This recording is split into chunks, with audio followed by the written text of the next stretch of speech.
ভাই সাহাব, এই পানী ভূটানৰ হিমালয়ৰ পৰা আহিছে আৰু আমি ইয়াতে কি কৰোঁ, কাপোৰ ধুওঁ। নমস্কাৰ, মই গাঁৱৰ ল'ৰা। মই আজি আহিছোঁ বৰপেটাৰ গৌৰৱ বেকী নদীৰ পাৰত। আৰু এইখন সেইখন নদী, যিখন নদী ভূটানৰ কোলা কংগ্ৰী গ্লেচিয়াৰৰ পৰা 320 কিলোমিটাৰ বাট বৈ ব্ৰহ্মপুত্ৰলৈ বৈ গৈছে। বেকী নদীৰ জন্ম ভূটানৰ হিমালয় পৰ্বতত, আৰু ভূটানত এই নদীটোৰ নাম হ'ল কুৰিচি নদী। আপোনালোকে জানে?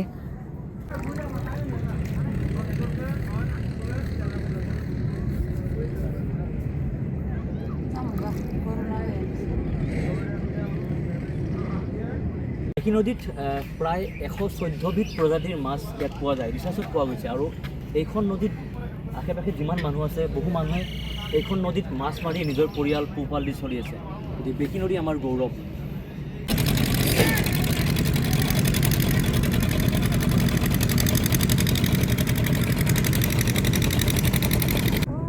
এই দেখিছে মাছটো, এইটো ফটকা মাছ বুলি কয়। এইটো বেকী নদীত পোৱা গৈছে।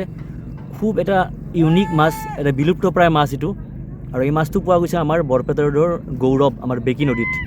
আৰু আপোনালোকে যদি মাছটোৰ নাম কিবা জানে, কমেণ্ট কৰিব পাৰে ভিডিঅ'টোত। বেকী কেৱল এখন নদী নহয়, বেকীয়ে বহু মানুহৰ পেট চলায়, বহু মানুহৰ জীৱন চলে।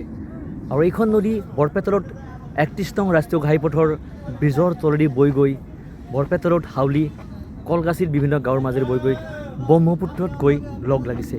কি এক সুন্দৰ সংযোগ!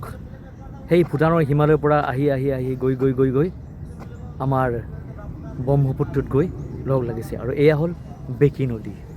বেকী নদী আমাৰ মাৰ দৰে, আমাৰ পেট পোহে, খং উঠিলে কিন্তু বানপানীও দিয়ে। বেকী নদীৰ দৈৰ্ঘ্য কিমান জানেনে? প্ৰায় 320 কিলোমিটাৰ। আৰু অসমত ইয়াৰ 100 কিলোমিটাৰ বৈ আছে। আৰু বাকীখিনি ক'ত আছে জানে? ভূটানত। কি আচৰিত কথা হয়নে? বেকী নদীত অলপ বৰষুণ বেছি হ'লেই পানী বিপদ সীমাৰ ওপৰেৰে বৈ যায়। আপোনালোকৰ চাগে মনত আছে, 2000 চনত 46.2 মিলিমিটাৰ পানী ওপৰেৰে বৈ গৈছিল।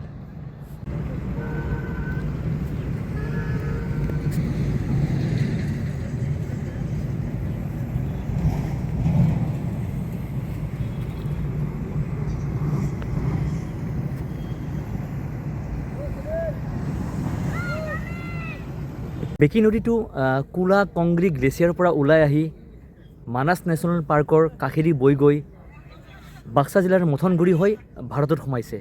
কি আচৰিত! এটা খুব ডাঙৰ নদী, আৰু আমাৰ বৰপেটাৰ গৌৰৱ বেকী নদী। আৰু আপোনালোকে জানিলে এটা কথা খুব দুখ কৰিব, এই যে মাছ মাৰি আছে ল'ৰাজন, এই ল'ৰাজনৰ লগত মই বাৰে বাৰে কথা পাতি আছোঁ, কিন্তু সি বহু সময় মোক উত্তৰ দিয়া নাছিল। মই ভাবিলোঁ কিবা ভয় খালে নেকি আমাক, ৰিপৰ্টাৰ বুলি কিবা বুলি। কিন্তু পিছত গম পালোঁ ল'ৰাজনে কথা ক'ব নাজানে, সি আচলতে বেঙা। কিন্তু এটা কথা মোৰ ভাল লাগিল, জীৱনত হাৰ মানা নাই। কথা ক'ব নোৱাৰিব পাৰে, কিন্তু হাৰ মানা নাই। মাছ মাৰি আছে, মাছ বিক্ৰী কৰিব, আৰু ঘৰৰ কাৰণে চাউল দালি, মাকৰ কাৰণে কিবা লৈ যাব। খুব ভাল লাগিছে। সি হাঁহিয়ে মোক বুজাইছে যে মই কথা ক'ব নোৱাৰোঁ। আমি তেতিয়া বুজি পালোঁ সঁচাকৈ মানুহৰ জীৱনবোৰ কিমান কেনেকুৱা কি হয়। কিন্তু আমি সৰু সৰু কথাতে হাৰ মানি যাওঁ। যদি মোৰ ভিডিঅ'টো ভাল লাগে, শ্বেয়াৰ কৰিব, আৰু মোৰ চেনেলটোৰ লগত সংযুক্ত হৈ থাকিব। নেক্সট ব্লগত লগ পাম।